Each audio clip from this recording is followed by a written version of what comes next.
Friday, everyone. I'm Ann Burchard. I'm an independent Stampin' Up! Demonstrator, and I like to create crafting connections one card at a time. Today's card is going to be featuring the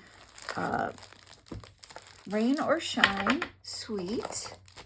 Comes with the stamp set, the coordinating dies, an embossing folder of raindrops, 12 by 12 gorgeous designer series paper, and some cute little loose daisy embellishments. Here's the DSP that I was talking about. And today I'm going to case this card. What does case mean? Copy and share everything. Stampin' Up! Wants you to use their catalog as an inspiration. So that's what I'm going to do. As always, in the description box is a supply list. Sit back, relax, and enjoy the music. Let's make this card.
All right, my friends, there's my interpretation of page 50 of the mini catalog. I didn't have enough ribbon, and I didn't want to cut into my DSP, so I made my own clouds. Decorated the inside and decorated the envelope. Well, thank you so much for watching. Hope you have a great day. Don't forget to hit like, subscribe, and share, and we'll see you all next week. Bye.